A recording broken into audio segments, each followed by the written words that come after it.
Número 4, ¿sí? Tema número 4. Vamos a hablar sobre el principio de la justificación de la queja contra la gratitud y sobre todo de la responsabilidad, ¿sí? Cuando tú y yo entendamos nuestra identidad, necesitamos darnos cuenta que con la identidad viene una forma de vida la cual pertenece a esa identidad y otra forma de vida la cual no pertenece a esa identidad. Salud. Y eso es una cosa que necesitamos estudiar. Y lo vamos a seguir haciendo con la historia de la Biblia. ¿Se han fijado cómo hemos hecho esto como de avanzamos un poquito, adquirimos algo? Avanzamos otro poquito y los ejemplos nos ayudan a adquirir otra cosa. Otro poquito, adquirir y otro poquito. Y eso vamos en la cuarta base. ¿De acuerdo? Ya se fijaron que vamos en Ruth. ¿Se fijaron? ¿Vamos bien? ¿Qué sigue después de Ruth? Cuéntenme en su Biblia. Samuel. Y después de Samuel, el otro de Samuel. Y luego ya después de ese otro de Samuel, Reyes. Y después de Reyes, Crónicas, ¿de acuerdo? Entonces vamos a entrar en una época, ¿de acuerdo? Donde va a empezar el libro de Samuel, ¿sí? ¿Quién dijimos que fue Samuel? El 3 en uno, ¿cierto? El 3 en uno. Los tres oficios de Samuel dijimos que eran sacerdote, juez y profeta, ¿sí? Y él fue, Samuel fue juez, profeta y sacerdote, ¿ok? Y nos vamos a dar cuenta de todo esto a partir de esta sección de la historia de Samuel. Yo les puse aquí en un salmo que dice, ¿y a dónde huiré de tu presencia? ¿De acuerdo? Lo pregunta el salmista en el Salmo 139, versículo 7. ¿Ok? Acuérdense que los temas los ponen en un post-it a un ladito donde vamos a seguir avanzando. Ok. Esto ya lo tenemos. Vamos iguales aquí, ¿cierto? Vamos justamente en esta sección. Ahora bien,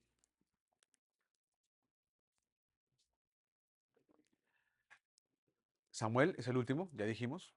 ¿Sale? Aquí está.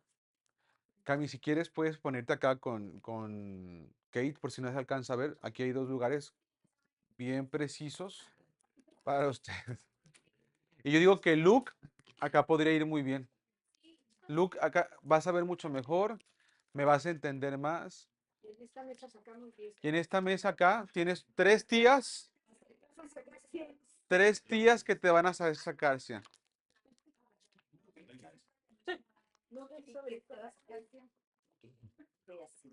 Entonces, Samuel es el último juez. Y le dicen a Samuel, Samuel, estamos cansados de no estar organizados.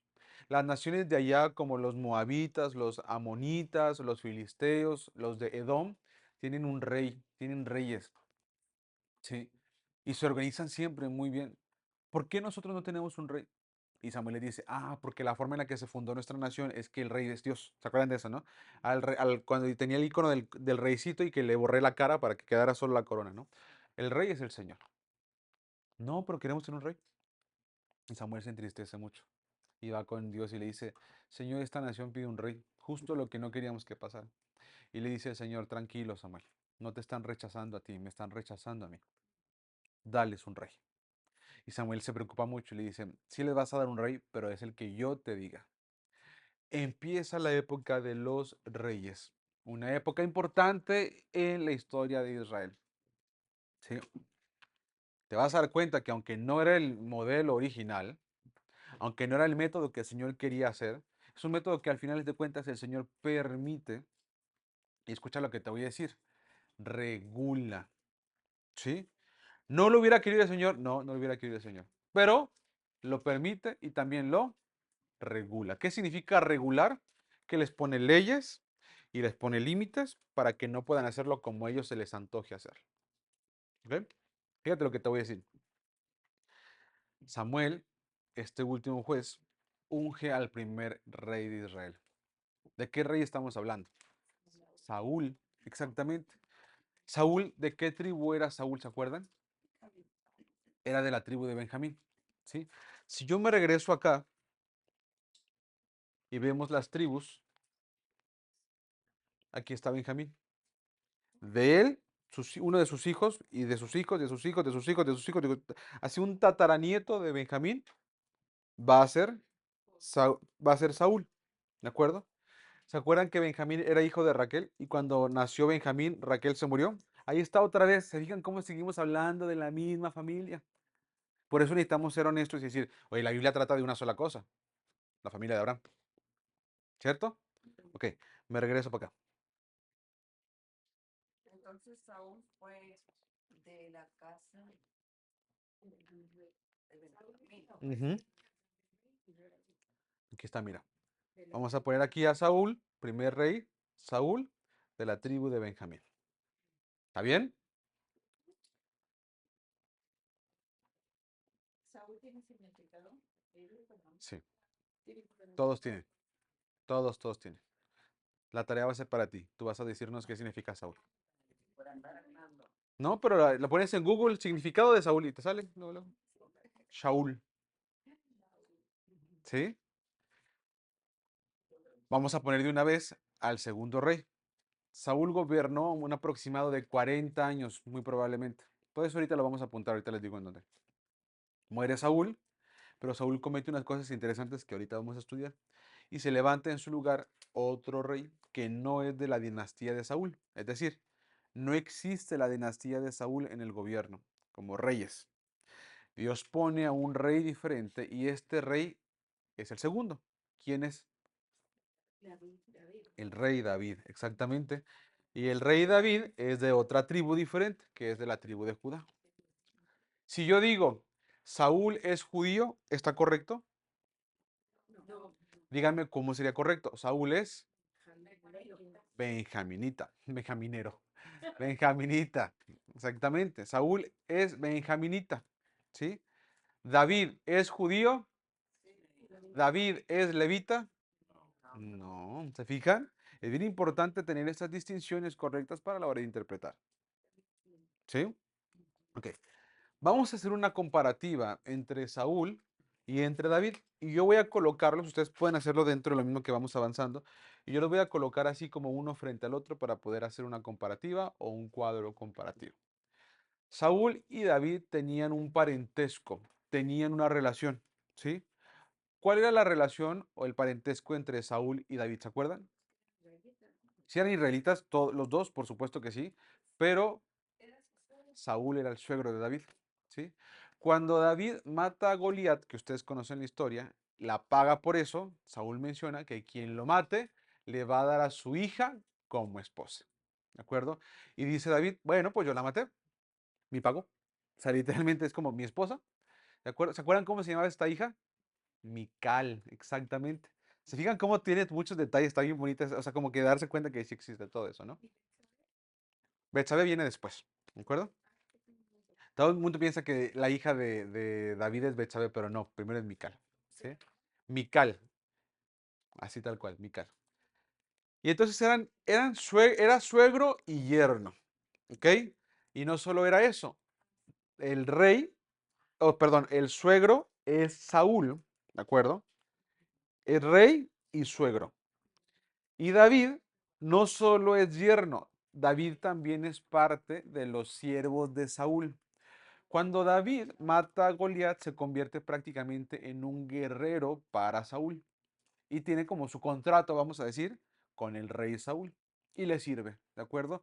David se encargó muchísimo de conquistar muchas batallas, de verdad, bajo la corona del rey Saúl, ¿sí? Tanto así, antes de que fuera rey, tanto así que la gente empezó a cantar una canción y la canción decía, Saúl mató a sus miles y David a sus 10,000. Imagínate eso, ¿sí? A ver si ahorita encuentro en el break una canción de cómo sonaría, cómo la cantaban. Hay un grupo que grabó cómo se escucharía en hebreo eso y está impresionante cómo suena, está potente. Pero bueno, entonces Saúl se empezó a enojar con David porque decía, ahora o sea, está en mi palacio, vive conmigo, tiene a mi esposa y ahora la gente lo quiere más a él. ¿No les suena parecido como si un político celoso de que alguien está viendo, el pueblo está viendo a otro que se comporta más como el pueblo así? Pues imagínate, ¿no? Y entonces David decía, pues yo estoy haciendo mi labor y estoy haciendo mi trabajo, eso es todo lo que estoy haciendo, ¿sí? La historia pasa y Saúl empieza medio a trastornarse, ¿sí? David también tocaba para Saúl, ustedes se acordarán, antes de todo esto tocaba el arpa, ¿de acuerdo? Y Saúl se calmaba. Imagínate la influencia de la música, ¿no? Saúl fue pastor de ovejas, perdón, David fue pastor de ovejas antes de venir a hacer todo esto. Bueno, una cosa impresionante. Y durante todo el tiempo que le sirvió a Saúl, David ya era rey ungido. O sea, es decir, no era rey en curso, pero era un rey ungido. ¿Sí? Esa parte es impresionante porque David, a pesar de que tenía el nombramiento, ya la unción, se seguía comportando con humildad. Su corazón fue impresionante cuando Saúl empezó a atacar a David. David de verdad veía con integridad a Saúl. Él decía de sí mismo, yo frente a Saúl, imagínate un rey ya ungido, decía David, yo frente a Saúl soy un perro, porque él es el ungido de Jehová. Y respetaba a Saúl, aunque Saúl lo quería matar. Y Saúl corría tras él, y luego después una ocasión se encontró Saúl en una cueva, ¿se acuerdan de eso? Y estaba dormido y cuánta cosa, y David entra y le dice, ay, aquí está el momento para matarlo. Y David dice, yo no puedo levantar mi mano contra el ungido del Señor. No puedo. Y le cortó un pedazo de su capa. Dice que ya después se salió, desde lejos le dijo, Saúl, mira. Y Saúl se da cuenta que de su manto le había cortado un pedazo. Y dice, o sea, estuvo aquí, casi me mata y no lo hizo. O sea, bueno, con todo eso, al final de cuentas, Saúl nunca dejó de perseguirlo. Nunca dejó de perseguirlo hasta que Saúl muere. ¿De acuerdo? Muere y se levanta en su lugar justamente el rey David, que ya estaba ungido y que también el pueblo ayer lo veía bastante como líder por su integridad, por su valor, por su honorabilidad y demás. Preguntas. Tengo el nombre del Señor. Cuéntanos, ¿qué significa Saúl? En primer lugar, pedido a Dios, pedido preciado, el elegido. Ah, mira. Y luego dice en el hebreo, el anhelado, el solicitado. Ah, mira. A lo mejor tiene que ver también con el propósito de que él iba a ser como pedido para rey, pedido para que fuera rey. Qué padre, gracias. Acá. Me perdí. ¿Por qué Saúl perseguía a David? Porque tenía celos por David. Por celos. Ujú, tal cual, por celos. O sea, porque David dice que, o sea, todo esto y además el tipo era guapísimo. Dice que era de hermoso parecer. O sea, David era una cosa impresionante y la gente empezó a ver a David como un líder para la nación. Porque te digo que David era el que conquistaba también a nombre de Saúl. David tenía como este balance también. O sea, David empezó a tener mucha influencia en las personas y en el pueblo. Y eso a Saúl no le gustó. Su hija, ¿Mande? su hija. Sí, con todo eso le da a su hija. Está impresionante todo eso, ¿no? Y se la quita también y luego ya va y se la pide otra vez. Es una cosa impresionante, ¿no? Ok, veamos un poco sobre Saúl, ¿de acuerdo? Saúl una ocasión, fíjate lo que te voy a contar, una ocasión le dice el profeta Samuel, le dice, cuando vayas a la guerra, vas a necesitar esperar a que yo llegue. No vayas a avanzar en la guerra hasta que yo llegue y yo ejecute el sacrificio que le da espacio a la presencia del Señor, a la purificación, y entonces el Señor nos va a dar la victoria. En primera instancia pasan dos cosas, y una cosa es muy ligera, pero necesito mencionarla. La primera cosa es que Saúl no confió en el cumplimiento de la profecía, en el tiempo del cumplimiento de la profecía. Si ustedes se fijan en primera de Samuel 10:8, vengan conmigo por favor ahí. Primera de Samuel 10:8.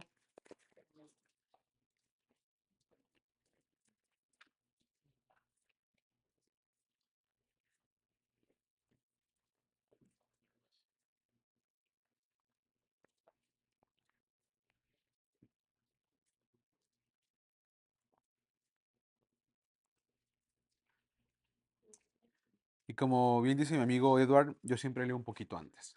Entonces lean conmigo por favor desde el versículo número 1. Dice, tomando entonces Samuel un redoma de aceite, lo derramó sobre su cabeza y lo besó. Y le dijo, ¿no te ha ungido Jehová por príncipe sobre su pueblo Israel? Y ya le empieza a decir otras cosas, ¿de acuerdo? Y luego le da instrucciones en el versículo 3 y le dice, y luego que de allí sigas más adelante y llegues a la encina de Tabor, te saldrán al encuentro tres hombres que suben a Dios en Betel y llevando unos tres cabritos y le cuenta todo lo que va a pasar. Vengan conmigo al versículo número 6. Entonces el Espíritu de Jehová vendrá sobre ti con poder y profetizarás con ellos y serás mudado en otro hombre. Eso se lo está diciendo a Saúl, ¿sí? Y luego sigue avanzando y le dice el 7. Y cuando te hayan sucedido estas señales, haz lo que te viniere a la mano porque Dios está contigo. 8.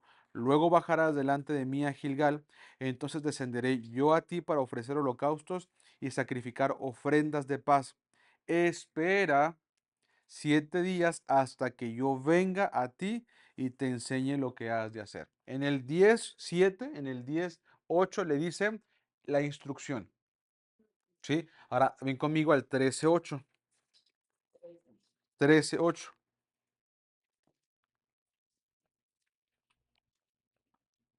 Dice el 13:8, ¿están conmigo? Dice, y él esperó 7 días conforme al plazo que Samuel había dicho, pero Samuel no venía a Gilgal y el pueblo desertaba. En el 9 dice, entonces dijo Saúl, traedme holocausto y ofrendas de paz, y ofreció el holocausto. ¿Quién ofreció el holocausto? Saúl.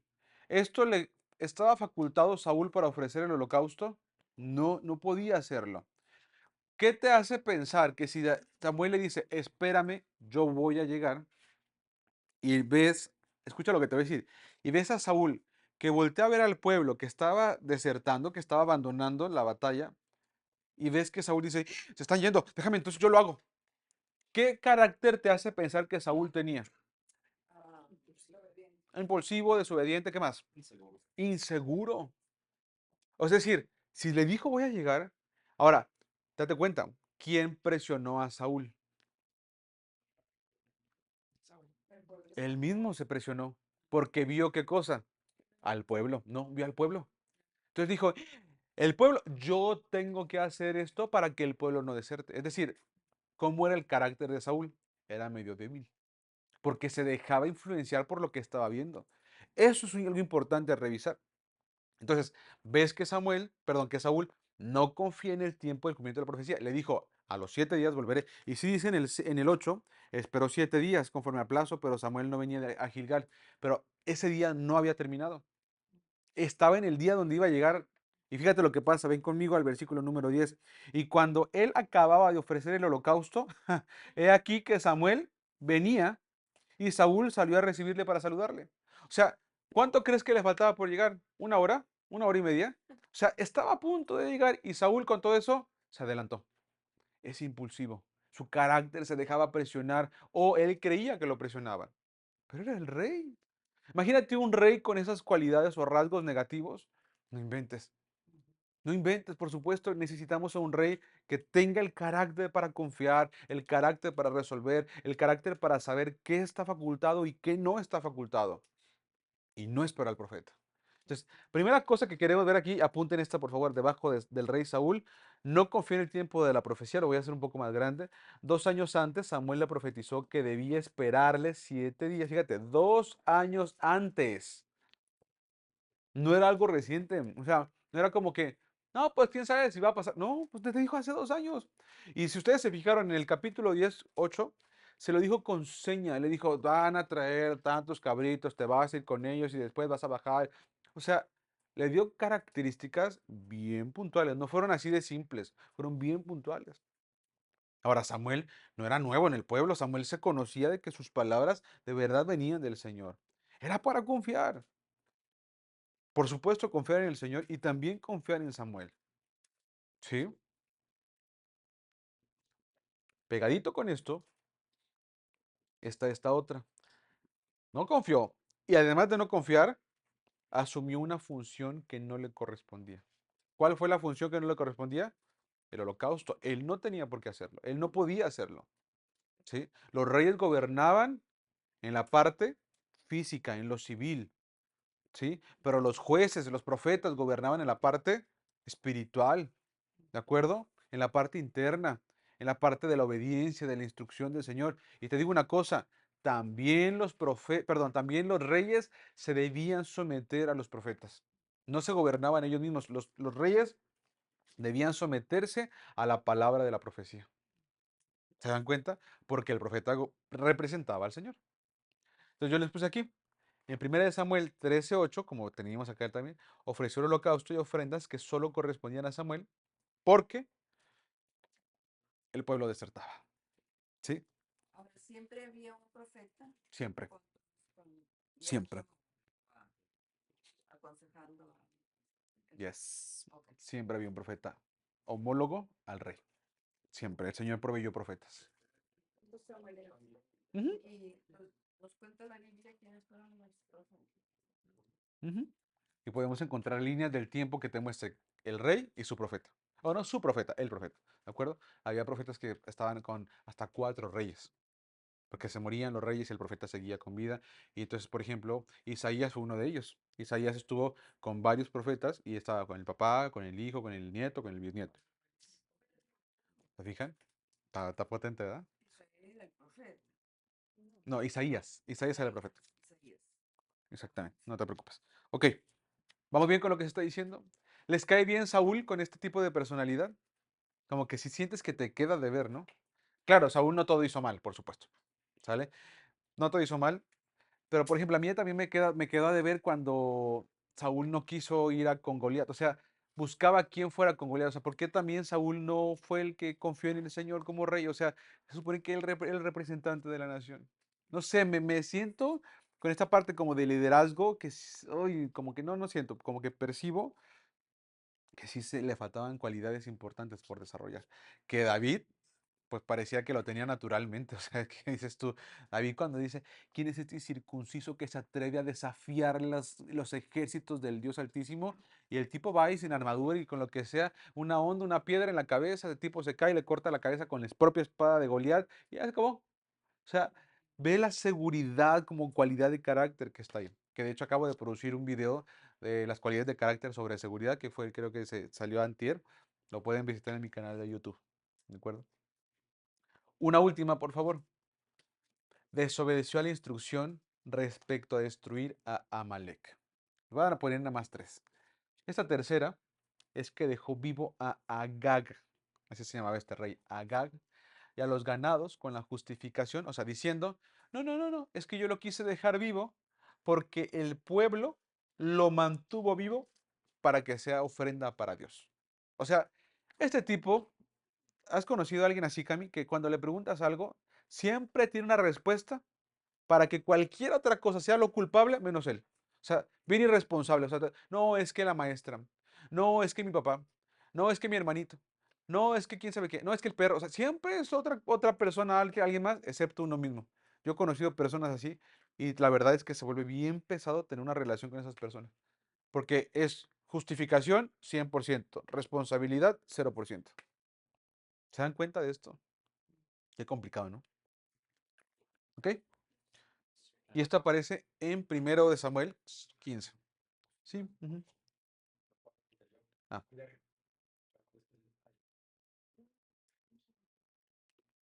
ahí va. Saúl. Por eso se enojó con David porque él no tenía las cualidades que tenía David. ¿Qué hubiera pasado si, por ejemplo, Saúl le dice a David, oye David, me he fijado que el pueblo te está honrando y que todo eso? Quiero entender, explícame, enséñame, ¿qué es lo que haces? O sea, ¿qué hay en tu corazón? Humildad. ¿Tú crees que David hubiera dicho, no, pobre? No, David le hubiera enseñado. ¿Sabes una cosa? A veces, y ayer lo decía alguien, o sea, no se trata de ser perfecto, se trata de verdad de perseverar en humildad para aprender. Adquiérelo. ¿No lo tienes? Adquiérelo. ¿Ves que alguien no lo tiene? Si quiere aprender, enséñale. Pero te das cuenta cómo también está la otra opción de decir, "Hmm, no, no quiero nada". Pues, no manches, o sea, Mayor era el suegro, entonces no quería humillarse a que el hijo pues, le o le enseñara. enseñara. Hijo, pero ya No, podría ser contado como su hijo, ¿eh? Te lo digo de corazón. Era igual decir mi hijo directo, o decir mi nieto, o decir también mi yerno. Todos eran considerados hijos. Todos, todos, todos, todos. Y también las nueras eran consideradas hijas. ¿Sí? En el matrimonio hebreo no se dice que perdiste un hijo. Si es tu hijo, el varón, el que se casó, es que ganaste una hija. ¿Sí? Y para la mamá o para el papá de la esposa, le dicen, no perdiste una hija, ahora tienes un hijo. Es muy bonitas, ¿no? sí. Ujú. Aquí también se vive. ¿Sí? Ándale, por ejemplo. Cuando se casa tu hija, ganas un hijo. Ándale. Dice aquí, cuando se casa un hijo, pierdes a un hijo. ¿Verdad? La cultura como que... Digo, el hijo se de la esposa. el hijo que ganó el hijo. Conclusión sobre Saúl, se la pasó justificándose. Todo el tiempo se justificó y se justificó en lugar de aceptar, en lugar de reconocer que verdaderamente él tenía cosas por aprender, que verdaderamente él necesitaba rectificar su vida. ¿Y qué hacía todo el tiempo? Es que el pueblo, es que aquí, es que allá. Y le voy a contar esta parte de la historia que no quise ahondar, no había ahondado tanto, perdón. Dios le dice a través de Samuel que cuando vaya a visitar a Amalek, mate todo lo de Amalek. Todo es todo. Le dice a todos los varones, a todas las mujeres, a todos los niños, los ancianos, mátalos. A todos los ganados, mátalos. No, que no quede nada vivo. Como le dije ahorita a Cami, eso es como erradicarlo, ¿sí? Sacarlo de raíz.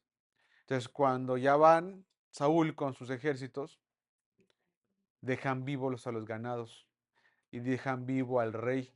El rey se llamaba Agag. Entonces, cuando llega Samuel con Saúl después de la batalla, le dice Samuel a esto, se lo dice aquí en esta sección. Y dice, ¿qué es eso que estoy oyendo? Esos bramidos de borregos que estoy escuchando, ¿de dónde vienen? Y Saúl le dice como que, es que, así, imagínate, ¿no? Es que el pueblo, ¿ves? O sea, nunca es él.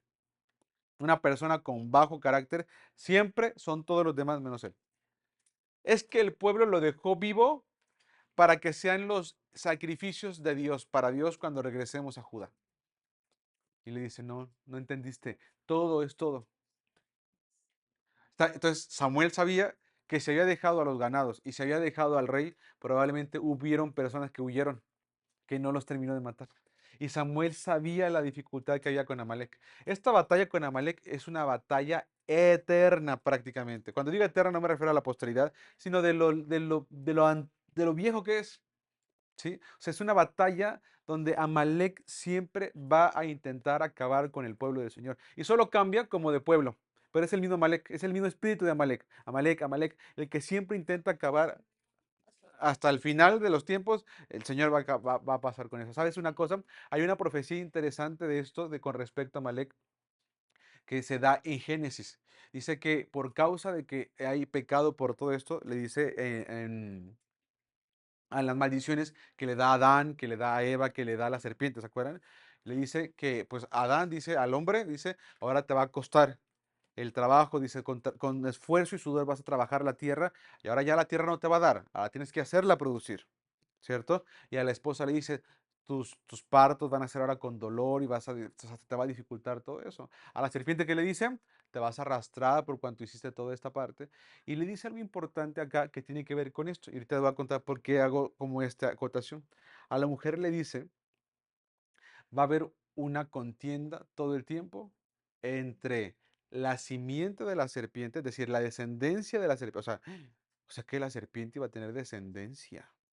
¿Ya me entiendes lo que quiero decir? O sea, cada generación aparecerá alguien de la descendencia de esta serpiente, que podría ser perfectamente este pueblo. Entonces dice, entre la descendencia de la serpiente y la simiente de la mujer va a haber siempre una contienda, rivalidad, siempre. Dice, pero la simiente de la mujer le pisará la cabeza a la serpiente. Eso es la parte de la profecía de triunfo, ¿sí? Yo quiero creer, es algo bien interesante porque la mujer, la única mujer que podríamos pensar que tiene simiente, la única mujer en toda la historia del universo y de la Biblia y todo eso, ¿quién es la? Porque la mujer no tiene simiente. Simiente, ¿qué es? Esperma, para que se entienda pronto, semilla. ¿Me explico? ¿Quién no tiene? La mujer no tiene simiente. El varón pone la simiente.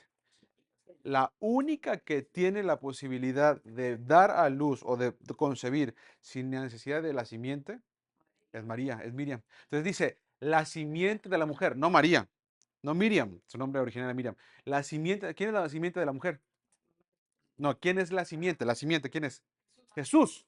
Entonces dice, Jesús le va a aplastar la cabeza a la serpiente. Entonces, no sé si ustedes han visto la pasión de Cristo, pero la primera escena que sale la luna llena que está diciendo que estamos a mitad de mes. La luna llena siempre es mitad de mes en la Biblia, porque es Pascua. Pascua se celebra el día 14 del primer mes, la mitad del mes. El mes tiene 28 días, la mitad es 14. Ok. Entonces bajan la escena, la cámara, y está Jesús orando, ¿se acuerdan? Está orando, dice que caen como si fueran sus gotas de sudor, como si fueran sangre, ¿de acuerdo? Y luego sale una serpiente. ¿Y se acuerdan qué pasa? ¿Qué hace Jesús? La patea. La pisa. Esa escena solo la entienden las personas que están involucradas con la palabra. Porque seguramente el director de esta película lo que hacía es justamente como querer representar esa parte de la simiente de la mujer, Jesús, le pisará la cabeza a la serpiente. ¿Sí? Entonces, si no la han visto, si no se acuerdan, vean aunque sea los primeros 5 minutos y se van a sorprender cómo le pisa la cabeza. ¿Se sabían eso, no, verdad? Está bien interesante esto y les digo, hay contenido y contenido, es muy buena, una gran... La mujer de Génesis 3:15 es quién es. ¿Cómo, perdón? O sea, en Génesis 3:15, Ujú. ¿quién es la mujer? Tú- pues, a ver, dime tú, cuéntame. Ah, claro, o sea, como que esa parte también, sí, pues, es interpretativa. Ahí está. Sí, no, exacto, no, exactamente. Ok, sigamos, por favor, sigamos.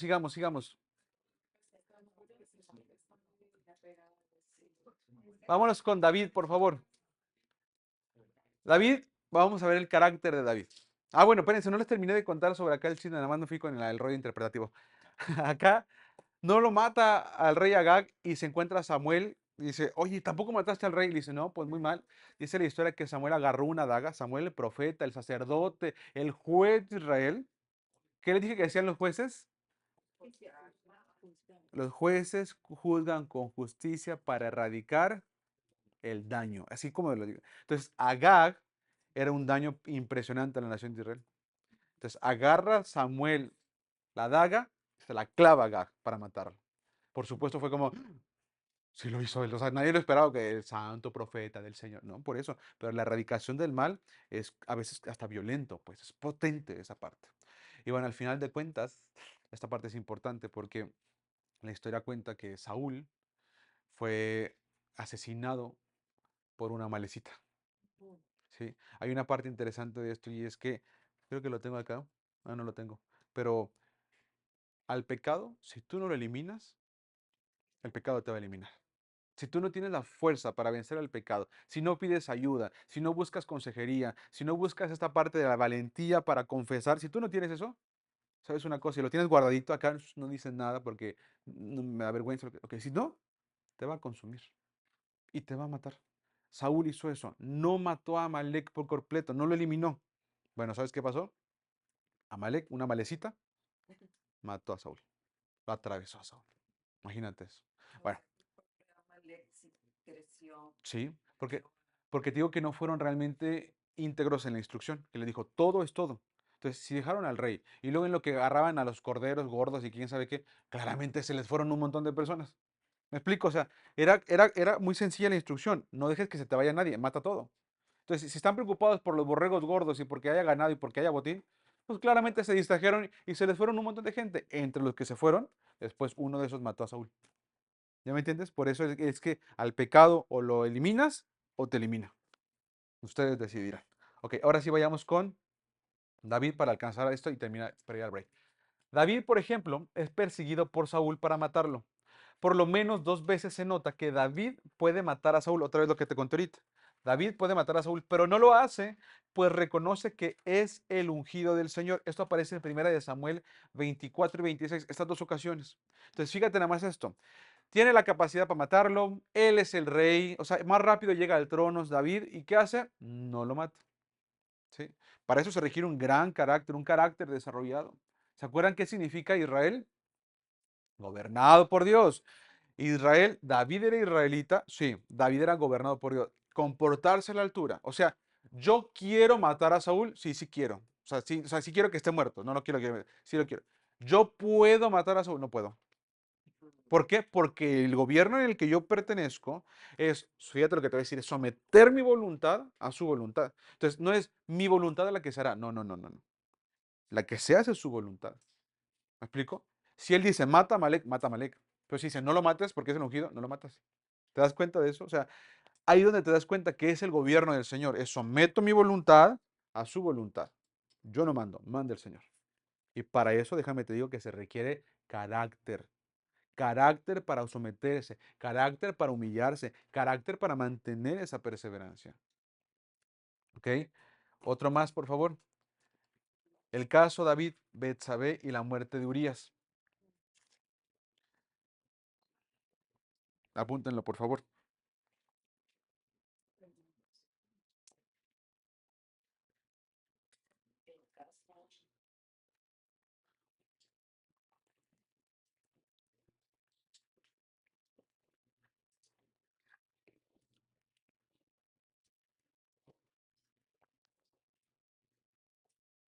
El caso El caso David / Betsabé / Urías. ¿Qué pasó acá? Una ocasión Betsabé se estaba bañando, ¿sí? Y David la vio desde su palacio. El problema es que Betsabé era casada. Estaba casada con un caballero que se llamaba Urías. Y Urías no era nada más ni nada menos que uno de los personajes más valientes del ejército de David. Ya cuando David era rey, ve a Betsabé de su palacio y la manda a llamar para hacerla su amante, su esposa.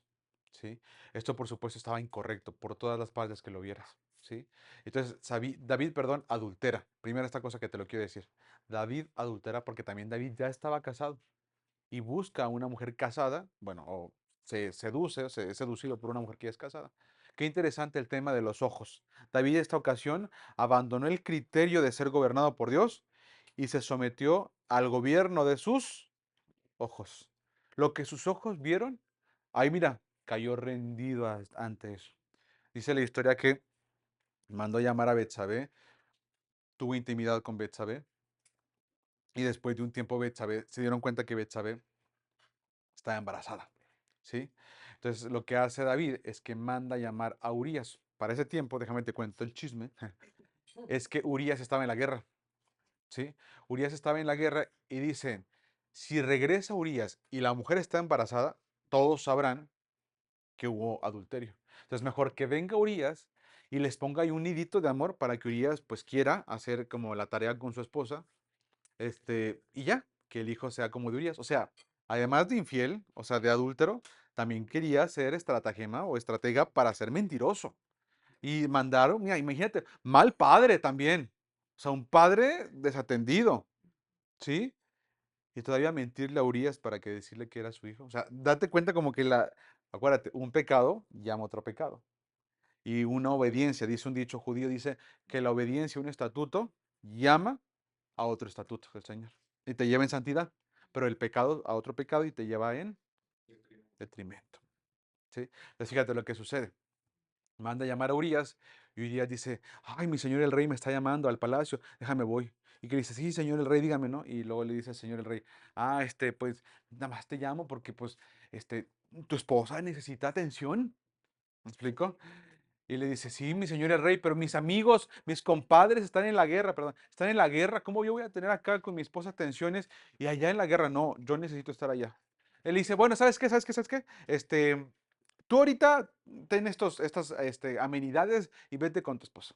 Entonces él dijo, no, pues si le doy las amenidades y toda la cosa, se va con su esposa y pues ya hace la tarea. Y luego ya se levanta David como que ya es despertando y cuánta cosa. Dice, no, pues ya Urias ya hizo la tarea, ya está todo resuelto, ¿no? Y le dicen, oiga, David, ¿usted sabe dónde pasó Urías la noche? Y dice, claro, con su esposa. Le dice, no, Urías pasó la noche en el palacio, acostado, esperando instrucciones de usted. ¿No se fue con su esposa? No, se quedó ahí tirado en el piso esperando ahí. Esta fidelidad de Urías me parece impresionante. O sea, imagínate. Entonces le dice, Urías, ¿qué no te dije? ¿Qué no te dije que fueras con tu esposa? Y dice, no, mi señor, yo no puedo tener placeres con mi esposa si mi país está en guerra. O sea, usted, ¿cómo lo voy a dejar aquí a usted? Imagínate, le dice eso. ¿Cómo lo voy a dejar a usted aquí indefenso? Usted necesita mi respeto, mi respaldo. Yo soy guerrero de usted. Y le dice, bueno, ven, ven, o sea, ya para que te vayas a la guerra te voy a dar una carta. Y le da una carta. Y en la carta, ¿qué decía? La carta era para el jefe de Urías en la guerra. Y la carta decía al jefe, vas a poner a Urías en la parte más violenta del frente. O sea, donde más quede expuesto y vulnerable, allá lo vas a poner. Entonces, lo que traía Urías era prácticamente una carta de su propia sentencia. Se le entrega al jefe, el jefe lo lee y dice, ok, dice el jefe, te voy a poner en tal parte. Lo ponen y Urías muere. O sea, miren lo que había en la cabeza de David. O sea, mentiroso, adúltero, y ahora también un estratega para que alguien muera. O sea, casi, casi, este era el, ¿cómo se llama? El autor intelectual de la muerte de Urías. Así como suena, ¿no? Bueno, aquí está. David toma a Betsabé, esposa de Urías, valiente de David, el cual mandó matar, por así decirlo, y acepta su pecado contra Dios. ¿Por qué? Vengan conmigo a primer libro de Samuel, en el 12:13. No sé si esté bien la cita, ¿eh? No, creo que está mal. Se me hace que debe ser segundo de Samuel. Segundo de Samuel. Sí, en el 12 está bien por el título. Segundo libro de Samuel 12. Cuando digan Samuel, nunca digan segunda de Samuel, ni segundo, ni primera de Samuel, porque son libros, no son cartas.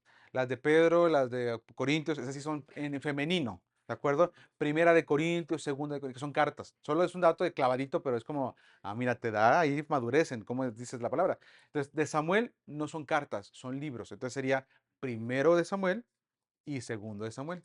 Primero de Reyes, segundo de Reyes. ¿Se fijan? Ya. Ok. Yo tengo de título en el segundo de Samuel, Natán amonesta a David. El profeta Carmen, que estaba junto con David en aquel entonces, era el profeta Natán. Así como con Samuel, perdón, como con Saúl estaba Samuel, con David estuvo Natán.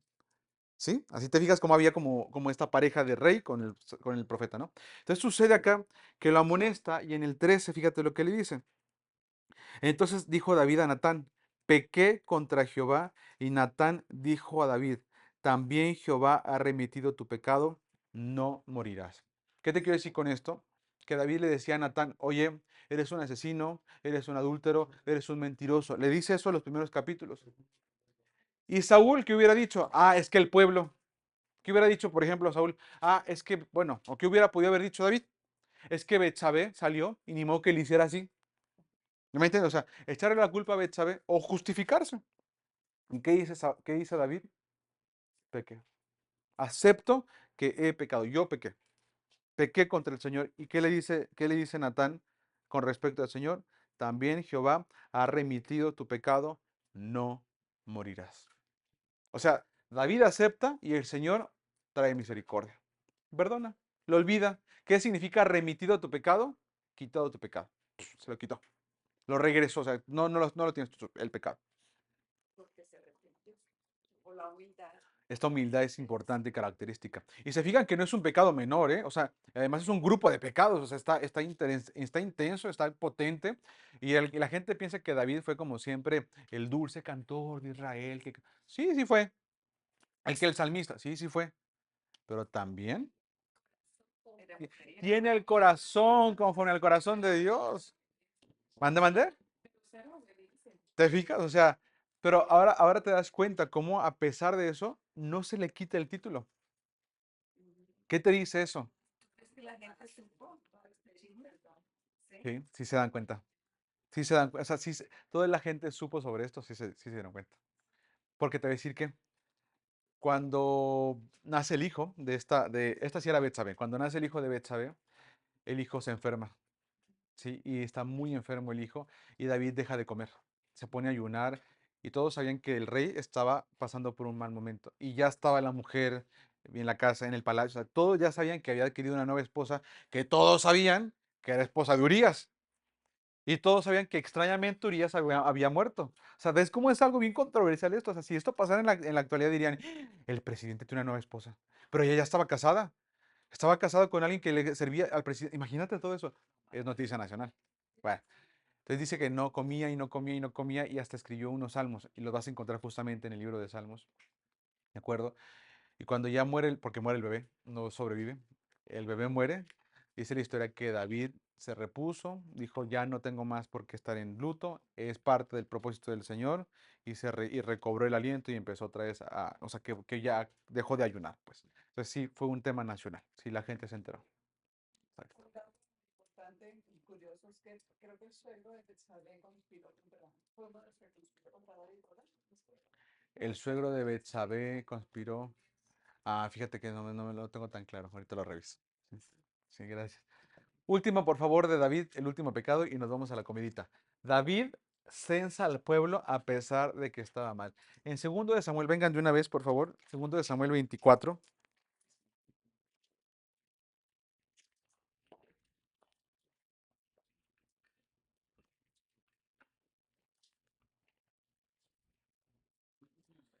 ¿Por qué un rey no puede censar al pueblo? ¿Por qué está prohibido? Cami, ¿tú sabes qué significa censar? ¿No? ¿Ok? ¿Tú sabes qué significa censar? Censar es contar, saber cuánta gente hay. Si yo digo, voy a hacer un censo de esta gente, les voy a contar uno, dos, tres, cuatro. Eso es censar. Un censo es que los cuenten. ¿Por qué un rey tenía prohibido censar al pueblo? Porque si un rey decía, pues tengo 20,000, de los cuales 10,000 son hombres para la guerra, pues yo sé que puedo ir contra aquellos que tienen 5,000. Entonces, ¿qué pasaba si el rey censaba al pueblo? Pasaba que el rey confiaba en la fuerza del pueblo en lugar de confiar en el Señor. ¿Me explico? Porque el Señor no ocupaba números en cantidad. El Señor necesitaba y buscaba la fidelidad del pueblo.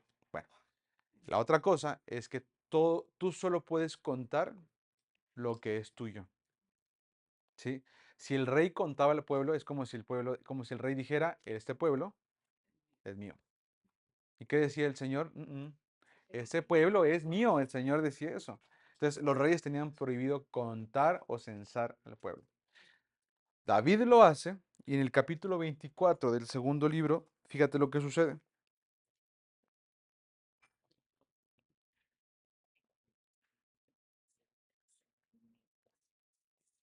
En el 24:11 dice, y por la mañana, cuando David, cuando David se hubo levantado, vino palabra de Jehová al profeta Gad. Aquí hay otro profeta, Carmen. Ya no es el profeta Natán, ahora aquí es el profeta Gad. ¿Sí? Dice, vidente de David, diciendo, ve y di a David, así ha dicho Jehová, tres cosas te ofrezco. Fíjate lo que le va a decir. Tú escogerás una de ellas para que yo la haga. ¿Qué es esto? El juicio contra David, es decir, la venganza por haber hecho esto, o la consecuencia por haber censado al pueblo. Le dice, número uno, ¿quieres? Versículo 13. Gad a David se lo hizo saber y le dijo, ¿qué quieres que te venga? Perdón, pregunta, ¿quieres que te vengan 7 años de hambre en tu tierra? Primera opción. Segunda opción, o que huyas 3 meses delante de tus enemigos y que ellos te persigan. O la tercera opción, que 3 días haya peste en tu tierra. Piensa ahora y mira qué responderé al que me ha enviado. O sea, fíjate esto, Cami, Kay, todos allá. Le dice, tienes tres opciones con las que vas a ser juzgado. Número uno, 7 años de hambre en toda la tierra. Número dos, 3 meses de persecución de tus enemigos. Y número tres, 3 días de enfermedad en todo tu pueblo. ¿Cuál le da a escoger todavía la consecuencia que va a sufrir? ¿Ustedes cuál elegirían? Pero ustedes cuál elegirían? 7 meses, perdón, 7 años de persecución, 3 meses, perdón, 7 años de hambre, 3 meses de persecución o 3 días de enfermedad. Yo también pues confirman en 2 o 3 días y luego ya están bien. Sí, pues fíjate lo que va a pasar. David elige la tercera opción. Y dice, versículo número 14. Entonces David dijo a Gad, en grande angustia estoy, caigamos ahora en mano de Jehová, porque sus misericordias son muchas, mas no caiga yo en manos de hombres. Es decir, la parte de la persecución de 3 meses, no, porque si no, ellos sí pueden acabar conmigo en 3 meses. O sea, no quiero ser juzgado por mano de mis enemigos. ¿Sí? Entonces dice, ¿quién quiero que me juzgue? El Señor. ¿La peste de dónde va a venir? Del Señor. Entonces, lo que Él quiera, pero que sea de Él, no que sea alguien más, Él directamente. Y luego sigue diciendo más abajo. Y el Señor envió la peste sobre Israel desde la mañana hasta el tiempo señalado, y murieron del pueblo, desde Dan hasta Beerseba, 70,000 hombres. 70,000 hombres se enfermaron en un solo día y ¡pam! Murieron. Sigue diciendo, y cuando el ángel extendió su mano sobre Jerusalén para destruirla, el Señor se arrepintió de aquel mal y dijo al ángel que destruía al pueblo, basta, detén tu mano. Y el ángel de Jehová estaba junto a la era de Arauna, un caballero que era de Jebús o Jebuseo. Y David dijo a Jehová, cuando vio al ángel que destruía el pueblo, yo pequé, yo hice la maldad. ¿Qué hicieron estas ovejas? Te ruego que tu mano se vuelva solo contra mí y contra la casa de mi padre. Y Gad vino a David aquel día y le dijo, sube y levanta un altar a Jehová en la era de Arauna Jebuseo. Subió David conforme al dicho de Gad, según había mandado el Señor. Y Arauna, este caballero donde estaba esta tierra, dice, miró y vio al rey y a sus siervos que ya se estaban acercando hacia él. Salió Arauna, dice, y se inclinó delante del rey, rostro a tierra. Y Arauna, este hombre, dijo, ¿por qué viene mi señor el rey a su siervo? Y David respondió, para comprar de ti la era, a fin de edificar un altar a Jehová, para que cese la mortandad del pueblo. Y Arauna dijo a David, tome mi señor y ofrezca lo que bien le pareciera. Aquí tengo para ti, David, bueyes para el holocausto y los trillos y los yugos de los bueyes para la leña. O sea, agarra incluso mis herramientas para quemar si fuese necesario. O sea, mira el corazón de Arauna, cómo era fiel con David. Y mira la respuesta de David, porque David dijo, pues bien padre, mis ganados no los quemo, mi leña no la mando a traer. No, no, aquí mira, es más, su campo, pues que me lo preste rapidito. Si rápido esto va a acabar, pues ahí está. Pero mira el carácter de David después de darse cuenta del gran error. Mira lo que dice en el versículo número 23. Todo esto, oh rey, Arauna lo da al rey. Luego dijo Arauna el rey, Jehová tu Dios te sea propicio. Y el rey dijo a Arauna, no, sino por precio te lo compraré, porque no ofreceré a Jehová mi Dios holocaustos que no me cuesten nada. ¿Qué te dice de su carácter?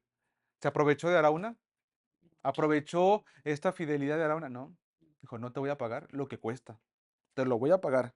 Dice, entonces David compró la era, compró los bueyes por 50 siclos de plata. Y edificó allí David un altar a Jehová y sacrificó holocaustos y ofrendas de paz. Y Jehová oyó las súplicas de la tierra y cesó la plaga en Israel. ¿Qué les parece este carácter de David cada vez que lo amonestaban? ¿Se justificaba como Saúl? ¿Le echaba la culpa a los demás? ¿Qué decía? No, yo fui. Él aceptaba. Saúl no aceptaba. David sí aceptó. Exacto. Claro que oui.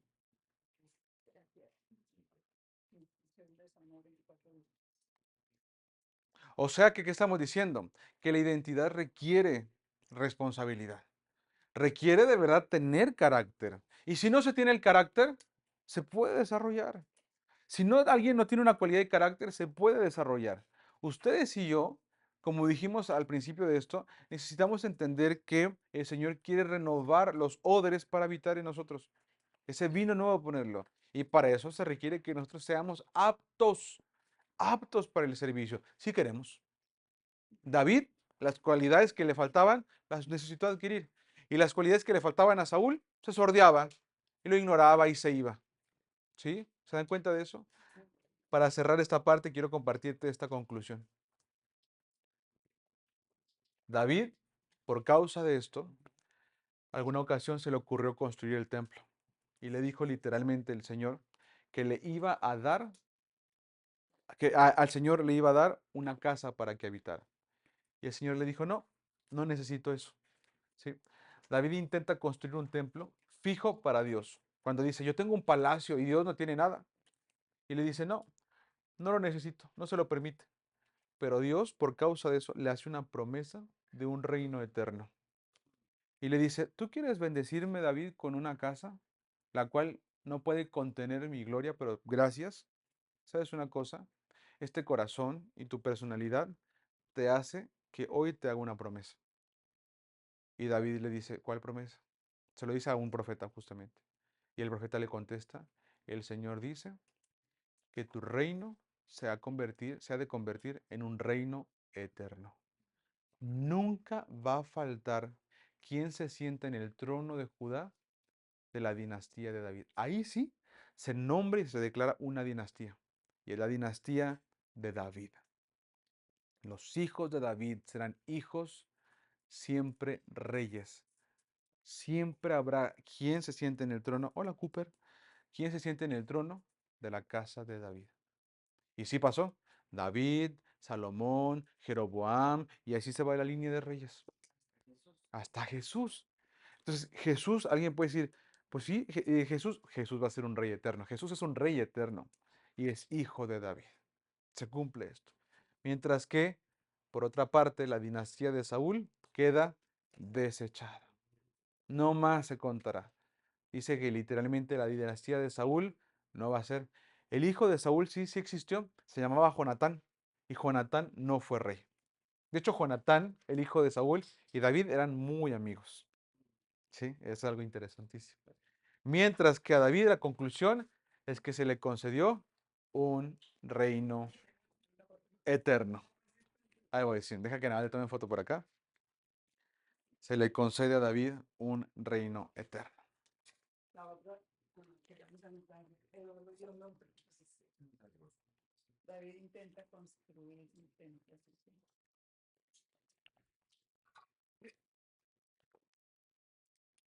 ¿Qué parentesco tiene David con Jesús? Bueno, Por 28 generaciones, ¿se acuerdan? 8 generaciones. Ahí te das cuenta de eso. ¿Sí? Conclusión de este tema, para ya cerrarlo, es la siguiente.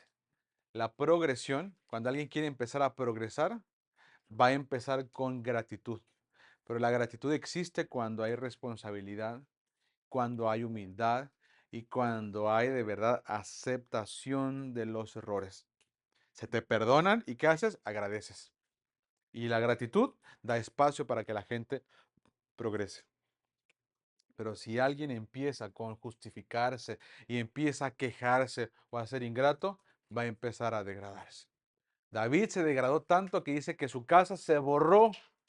Prácticamente la casa, gracias Saúl, la casa de Saúl Saúl se quejó tanto y se justificó tanto que se degradó tanto que la casa de Saúl prácticamente quedó borrada. Solo quedó por ahí un sobreviviente que se llamaba Mefiboset, que después David lo levanta, lo recupera y lo restaura. ¿Sí? Mientras que la casa de David, aunque cometió muchos errores, nunca dejó de existir un rey de esta casa de David. ¿Está bien? Vamos a pausar acá para irnos a comer y regresamos y defendemos el pin, que es un pin muy bonito. ¿Está bueno?